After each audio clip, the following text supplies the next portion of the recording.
बिस्मिल्लाहिर्रहमानिर्रहीम, अस्सलाम वालेकुम। वेलकम करते हैं आपको एक नए पॉडकास्ट के अंदर। पिछले पॉडकास्ट में हम लोगों ने काफ़ी ज़्यादा जो है वो मुख्तलिफ़ डिजीज़ के बारे में बात की। हमने हमने इमरजेंसी के बारे में बात की है। हमने जो है वो जो ख़वातीन के बारे में है मसाइल, उनके बारे में हमने बात की है। तो आज का पॉडकास्ट जो है बिलख़ुसूस मर्दों के मसाइल के बारे में है। और आज हम कोशिश करेंगे कि ज़्यादा जो कॉमन मसाइल हैं मर्दों के, थोड़े बहुत जो बांझपन के रिलेटेड हैं और बाकी भी, तो उनके हवाले से डॉक्टर साहब से इंशाल्लाह आज तफसीली बात करेंगे। अस्सलाम वालेकुम डॉक्टर साहब, कैसे हैं आप? ठीक हैं? बहुत शुक्रिया जी। डॉक्टर साहब एक बार फिर खुशामदीद। डॉक्टर सबसे पहले ये बताइएगा कि जो पेनिस एट्रोफी है, जो सिकुड़ जाता है, तो इसके बारे में बताइएगा कि इसका प्रॉब्लम क्या है और इसकी जो मेडिसिन है वो क्या है? देखिए, पीनस एट्रोफी जो है ये वाकई बड़ा मसला है। ज़ाहिर है, कोई भी यंगस्टर जो बच्चे होते हैं उसकी अगर हैंड प्रैक्टिस करते हैं या कुछ और यानी सेक्स ज़्यादा करते हैं या जो भी कोई भी बंदा सेक्स ज़्यादा करता है तो उसका पीनस सिकुड़ सकता है। उसका होम्योपैथी में बेहतरीन इलाज किया जाता है। पीनस सिकुड़ने के हवाले से जो ज़्यादा दवाइयाँ इस्तेमाल की जाती हैं उसमें जो बड़ी बड़ी दवाइयाँ चंद एक इस्तेमाल की जाती हैं, उसमें इग्निशिया बड़े ग्रेड की दवाई है, ब्राइटाकार्ब सेकंड ग्रेड की दवाई है और लाइको तीसरे नंबर पे आती है। ये जो दवाइयाँ आप यानी इस्तेमाल करेंगे, जो यानी ज़्यादा आप सिम्टम आपकी मैच करते हैं तो आपका पीनस एट्रोफी का मसला हल हो जाएगा। लेकिन एक ऐसा मदर टिंचर है कि जो हर किस्म के पीनस का साइज़ बढ़ाने में इस्तेमाल किया जाता है। उस दवाई का नाम है न्यूफरलोटम क्यू।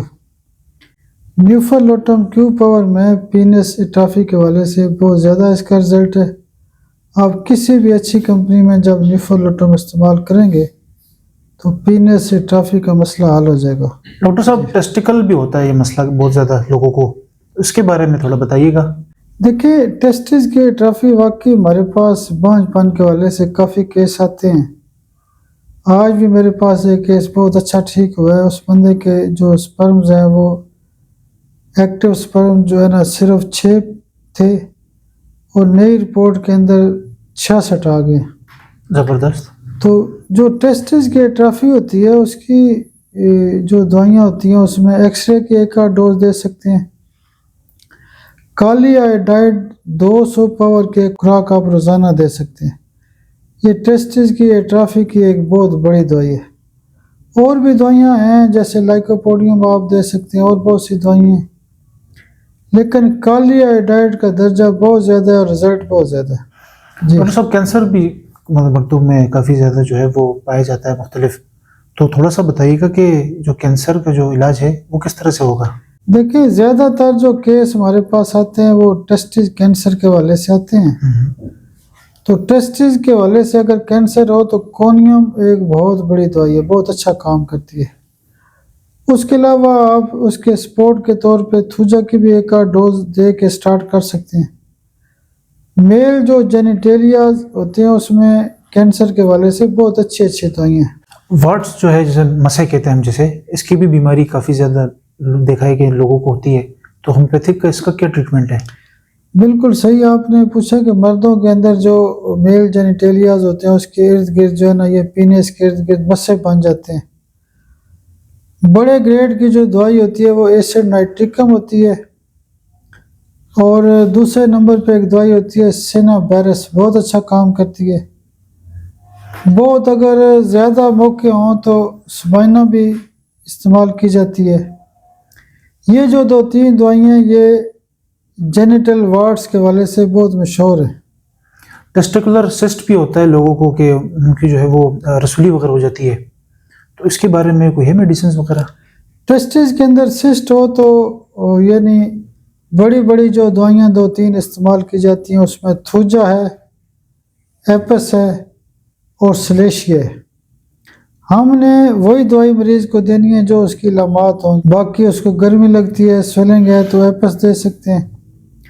थूजा एक कॉमन दवाई है। थूजा का बेहतर ये होता है कि एक आध डोज हाई डोज दें, उसके बाद जो नॉर्मल दवाई है वो दे दें। या थूजा 30 पावर में भी सुबह दोपहर शाम इस्तेमाल की जा सकती है। डॉक्टर साहब, सीमेन थिन होता है काफ़ी लोगों का, वो फिर जाहिर है कि कंसीव नहीं होता या और भी उससे फिर काफ़ी ज़्यादा मसाइल पैदा होते हैं, तो इसके बारे में क्या मेडिसिन रिकमेंड करेंगे आप? सीमन थिन का एक मतलब ये भी है कि उस बंदे को अंदर कोई गर्मी का मसला है, उसकी मनी पतली है। सीमन थिन के वाले से जो दवाइयाँ ज़्यादा इस्तेमाल की जाती हैं उसमें सेलेनियम टॉप पे और दूसरे नंबर पे नेट्रम फास्ट भी बहुत अच्छा काम करती है। पानी जैसा मादा भी होता है काफ़ी लोगों का, ये मनी जो है वो बहुत वाटरी होती है, बिल्कुल ऐसे। तो उसके ऊपर जो है होम्योपैथिक का क्या रोल है? देखिए सीमन अगर पानी की तरह है तो उसमें दो दवाइयों का दर्जा बहुत ज़्यादा है। एक नेट्रमोर होती है और दूसरी दवाई होती है एसिड फास। ये बिल्कुल सफ़ेद अगर मनी हो यानी पानी की तरह हो तो ये दवाइयाँ बहुत अच्छा काम करती हैं। टेस्टिकुलर ट्यूमर भी होता है वो लोगों का, फोड़ा वगैरह बन जाता है इनका, तो इसका भी है कोई? जी, टेस्टिस के अंदर ट्यूमर के केस आते हैं, सीमन रिपोर्टें ख़राब आती हैं। इसमें वही दवाइयाँ हम देंगे, थूजा दे सकते हैं, सिलेशिया दे सकते हैं, उसके अलावा स्पंजिया दे सकते हैं, कलकेरिया फ्लोर का इस्तेमाल किया जा सकता है। वो यानी ये चंद एक दवाइयाँ जो टेस्टिस के ट्यूमर के वाले से ज़्यादा इस्तेमाल होती हैं। प्रोस्टेट का बढ़ जाना, इसके बारे में कुछ बताइए। बड़ी उम्र के जो लोग होते हैं उनका प्रोस्टेट का अक्सर मसला होता है। उसमें जो 2-3 दवाइयाँ ज़्यादा इस्तेमाल की जाती हैं उसमें कोनियम बहुत ज़्यादा इस्तेमाल की जाती है, कास्टिकम का इस्तेमाल बहुत ज़्यादा किया जाता है, ब्राइटा कार्ब का इस्तेमाल बहुत ज़्यादा किया जाता है। एक टिंचर ऐसा है सैबर साइलोटा क्यू, ये प्रोस्टेट के वाले से एक बहुत बड़ी दवाई है। टेस्टिकल इन्फेक्शन भी होता है लोगों को, तो उसमें होम्योपैथिक की क्या ट्रीटमेंट होगी? देखिए इन्फेक्शन के वाले से थूजा बड़ी दवाई है, ठीक है। बाकी फिर इलामात के मुताबिक हम मुख्तलिफ दवाइयाँ इस्तेमाल करते हैं। लोगों का पेनफुल इरेक्शन भी होता है। पेनफुल इरेक्शन के बिल्कुल केस आते हैं। बहुत सारे लोग कहते हैं कि डॉक्टर साहब जब मुझे इरेक्शन होती है तो मुझे दर्द होता है। पेनफुल इरेक्शन के वाले से 2-3 दवाइयाँ जिसमें कैंथरस टॉप है, एसिड पिक्रिक बहुत अच्छा काम करती है।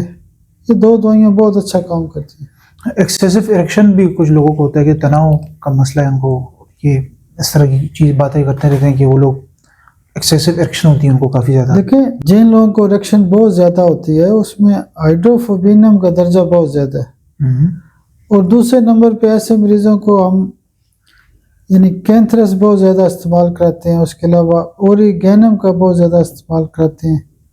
स्टेफिस एगेरिया के अंदर भी ख्वाहिश बहुत होती है, इरेक्शन बहुत ज़्यादा होती है।